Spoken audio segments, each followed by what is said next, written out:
Shalom Bapak Ibu Saudaraku, kita bersyukur Tuhan pertemukan kita di minggu yang baru ini. Dan hari ini kita berada di hari pertama, Senin pagi ini. Tentu itu adalah anugerah dan berkat dari Allah buat saudara dan saya. Maka mari kita yang mensyukuri akan kebaikan Tuhan ini, kita kembali bawa kesediaan kita untuk menerima firman-Nya lewat pembacaan Alkitab, pemberitaannya di pagi hari ini. Mari kita awali dengan doa saudaraku, mari kita berdoa. Tuhan Yesus yang baik, kami datang menyatakan syukur kami kepadamu sebagai Allah yang selalu mencintai dan mengasihi kami, sebagai Allah yang selalu melindungi, menyertai dan memberkati kami. Kami mohon Tuhan, berkenan Engkau urapi kami di waktu di mana kami kembali menyatakan kesediaan menerima firman-Mu lewat pembacaan Alkitab, pemberitaan dan perenungannya. Dengan harapan lewat firman Allah di pagi hari ini, kami semakin setia dan taat kepadamu di dalam menjalankan kehidupan yang Engkau anugerahkan ini. Untuk apa yang kami minta ini Tuhan berfirmanlah, karena kami sedia mendengarkannya. Demi Yesus Tuhan kami. Amin. Saudaraku, bacaan Alkitab kita di Senin pagi ini terambil dari kitab Filemon, pasalnya yang pertama, ayatnya yang keempat sampai dengan ayatnya yang ketujuh. Bagian Alkitab ini dibacakan demikian. Ucapan syukur. Aku mengucap syukur kepada Allahku setiap kali aku mengingat Engkau dalam doaku, karena aku mendengar tentang kasih-Mu kepada semua orang kudus dan tentang iman-Mu kepada Tuhan Yesus. Dan aku berdoa agar persekutuan-Mu di dalam iman turut mengerjakan pengetahuan akan yang baik di antara kita untuk Kristus. Dari kasih-Mu sudah kuperoleh kegembiraan besar dan kekuatan, sebab hati orang-orang kudus telah Kau hiburkan, saudaraku. Bapak Ibu Saudara kekasih Kristus, tema renungan kita di Senin pagi ini dituliskan demikian dalam Sabda Bina Umat, sukacita, kasih, dan iman. Saudaraku, saya percaya kita sepakat ketika dikatakan kekasan atau ciri khas dari orang Kristen atau orang percaya kepada Kristus adalah mengucap syukur. Artinya kalau kita katakan kita ini Kristen, kita ini orang percaya kepada Kristus, maka tidak ada alasan bagi kita untuk tidak mengucap syukur. Karena di awal khotbah tadi sudah ditegaskan, dan mudah-mudahan kita semua kembali lagi sepakat bahwa kekasan atau ciri khas dari orang Kristen adalah mengucap syukur. Nah, saudaraku, perlu kita dalami kalimat pendek ini. Artinya, mari kita cari tahu apa alasan sehingga dikatakan kekasan dari orang Kristen adalah mengucap syukur. Ya. Nah, kalau kita belajar dari kitab Rasul Paulus di kitab Filipi pasal 4 ayat 4. Tegas disampaikan oleh Paulus di sana kepada jemaat di Filipi, yaitu bersukacitalah senantiasa. Ya. Kata senantiasa mengandung penekanan selalu, setiap saat. Artinya tidak ada alasan bagi kita untuk tidak bersukacita.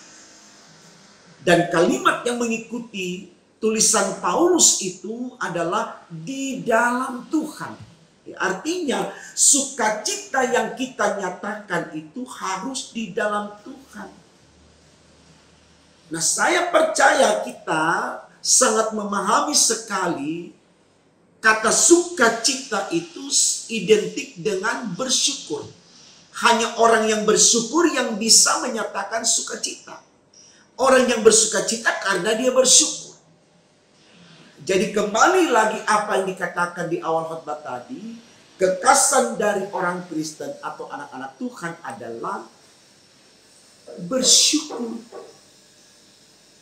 Nah, tentu saudaraku, Paulus memiliki alasan yang sangat mendasar, sangat kuat secara iman, sampai dia katakan kepada jemaat di Filipi, bersukacita senantiasa di dalam Tuhan. Karena apalagi yang harus kita dukakan, saudaraku. Apalagi yang harus kita ratapi, saudaraku. Apalagi yang harus kita keluhkan, kita gelisahkan, kita takutkan di dalam menjalani hidup ini. Kalau ternyata oleh karena kita percaya kepada Kristus, hidup kita dijaminkan ada dalam keselamatan. Apa yang lebih berharga di dunia ini? Ketika didudukkan dengan keselamatan, tentu tidak ada. Artinya keselamatan itu yang menjadi sangat penting dalam hidup manusia. Apa arti dia memiliki segalanya? Ketenaran, harta benda, kepintaran, kecerdasan, tapi kemudian dia tidak selamat. Saya pikir kita akan menjadi selamat. Nah, ini dasar kuat. Kenapa kemudian Paulus mengatakan demikian kepada jemaat di Filipi? Ya. Karena dia imani betul seperti apa yang dikatakan oleh Rasul Yohanes. Dalam kitab Yohanes pasal 3 ayat 16 dikatakan di sana, karena begitu besar kasih Allah akan dunia ini sehingga ia mengaruniakan anak yang tunggal supaya, tolong dengar, supaya yang percaya kepadanya tidak binasa, melainkan memperoleh hidup yang kekal. Ini. Dan kekekalan itu, saudaraku, hanya ada dalam Kristus. Karena anaknya yang tunggal itu adalah Yesus Kristus. Dipertegas dalam Injil Yohanes lagi pasal 14 ayat 6 dikatakan, hanya Yesus jalan menuju surga. Itulah kekuatan Paulus sampai dia katakan, hidupku adalah Kristus, matiku adalah keuntungan. Jadi sangat mendasar, sangat imani. Ketika dikatakan bahwa mengucap syukur itu adalah kekasan dari orang Kristen. Apapun keadaannya, tidak ada alasan bagi kita untuk tidak bersyukur. Nah, penekanan ini juga, saudaraku, diajarkan langsung oleh Yesus. Dalam khotbahnya yang pertama kali, bisa kita lihat dalam kitab Injil Matius pasal 5, mulai dari ayat 3 dan seterusnya, dikatakan di situ ada 9 kata berbahagia.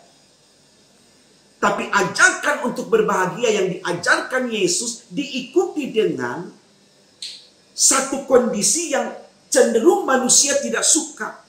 Cenderung membuat manusia menangis, meratap, sedih, gelisah, dan seterusnya.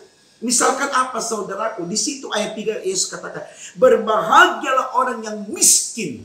Ini tidak masuk akal manusia. Bagaimana kita harus berbahagia di dalam kemiskinan kita? Tapi mari kita lihat kata-kata Yesus atau ajaran Yesus ini tidak secara hurufiah, tapi dengan iman. Maksudnya adalah kemiskinan di situ menunjukkan bahwa manusia tidak akan pernah mendapatkan kepenuhan berkat selama dia di dunia, sehingga ada saja yang kurang. Mau hartanya banyak, tetap saja dia merasa kurang, sehingga dia membutuhkan Tuhan yang akan melengkapi kekurangannya, supaya disitulah dia merasakan kebahagiaan. Artinya ketika kita memiliki banyak dalam bentuk apapun, Kita tidak pernah melupakan Tuhan. Kita terus cari Tuhan. Kita dekatkan diri kita kepada Tuhan. Tuhanlah yang bisa memberikan kepada kita kebahagiaan yang dikatakan itu tadi. Berbahagialah orang yang miskin di hadapan Allah, karena mereka punya kerjaan surga. Jadi apa yang ada pada kita bukan membuat kita sombong di hadapan Allah. Membuat kita tinggi hati di hadapan Allah. Mentang-mentang di hadapan Allah. Tidak. Tapi kita terus menyembah dan menyembah, supaya Allah yang melihat penyembahan kita memberkati kita. Ini yang kita butuhkan, saudaraku. Nah, ini yang mau dilihat ya di dalam bacaan kita dari sosok seorang Filemon, seorang teman kerja Paulus. Ya. Kita tahu, saudaraku, Paulus melakukan penata layanan Tuhan dalam kehidupannya dari waktu ke waktu, dari satu tempat ke tempat yang lain bersama dengan rekan-rekannya. Itu tidak semudah yang dilakukan oleh para pelayan di zaman sekarang ini. Pergi ke sana naik mobil, ada transport dan seterusnya disediakan. Kalau mereka dulu tidak, terkadang mereka harus jalan kaki, dan banyak hal rintangan yang mereka hadapi. Tetapi semangat melayani atau semangat memberi diri untuk mengabdi kepada Allah tidak pernah pudar.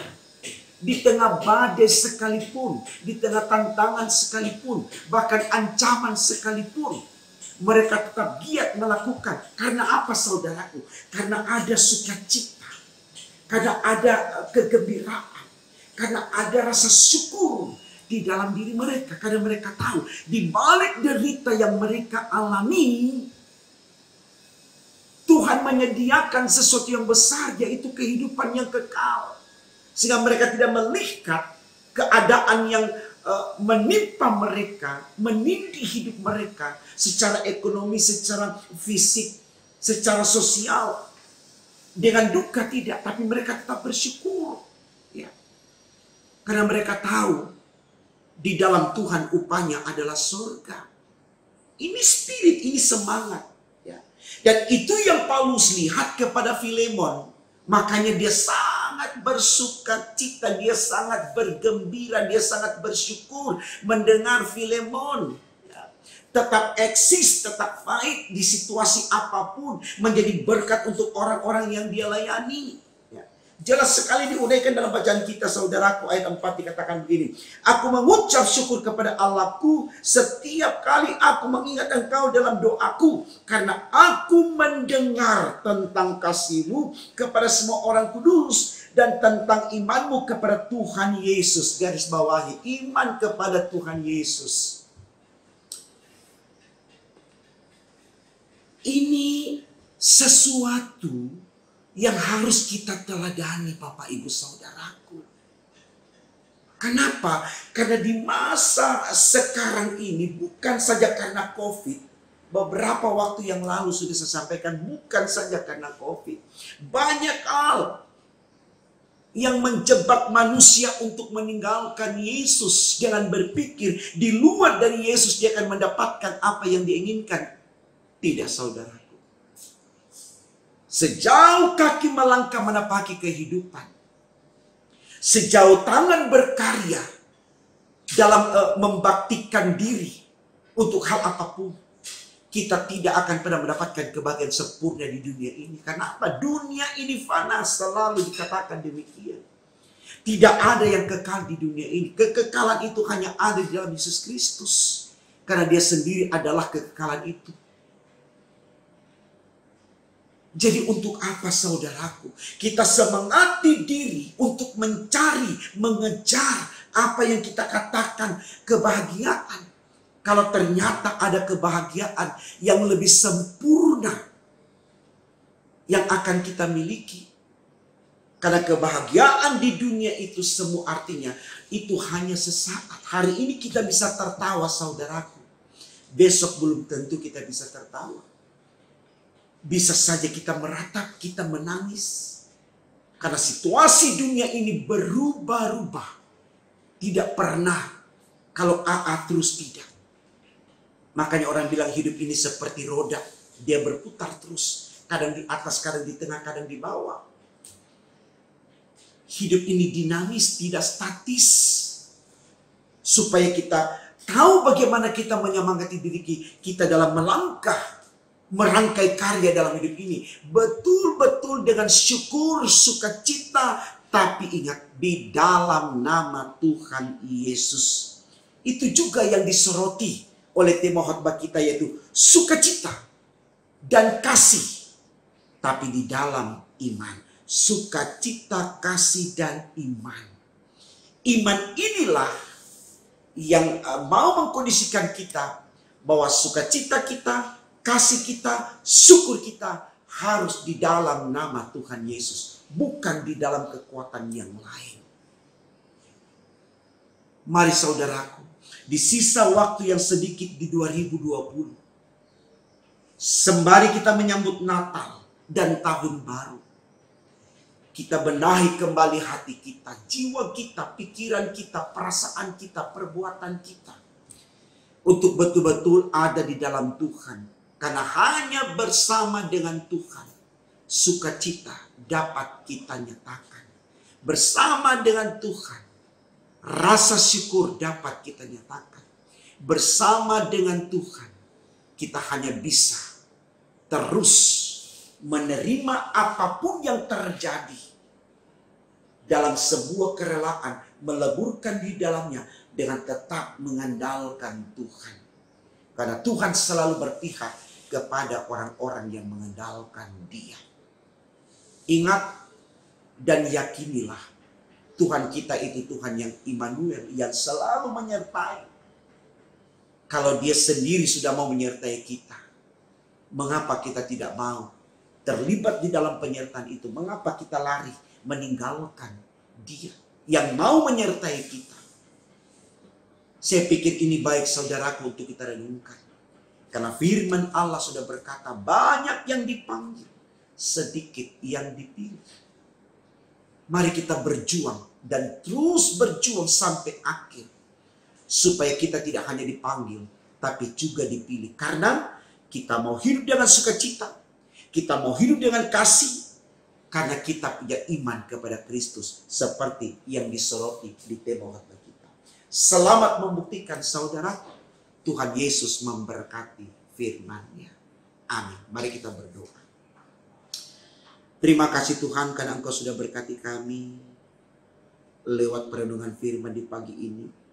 Kami diajarkan untuk mengerti bagaimana memperlakukan hidup ini seperti yang Engkau inginkan. Dan kekuatan kami hanya ada dalam iman yang selalu bersyukur dan bersyukur. Karena kami tahu dengan syukur kami mampu memerangi hidup ini dalam situasi apapun. Karena syukur adalah bentuk sukacita dan kekuatan kami untuk terus mempermuliakan nama-Mu. Karena itu ya Allah, jangan tinggalkan kami dalam kami menapaki hari ini, besok, dan seterusnya. Karena dalam bersama dengan Engkau, disitulah ada syukur, ada sukacita, dan ada kesetiaan untuk mengabdi kepada-Mu. Ini doa kami Tuhan, sempurnakan dan kabulkan. Karena kami berdoa hanya dalam nama Tuhan Yesus, Allah kami yang hidup. Haleluya, puji Tuhan. Amin.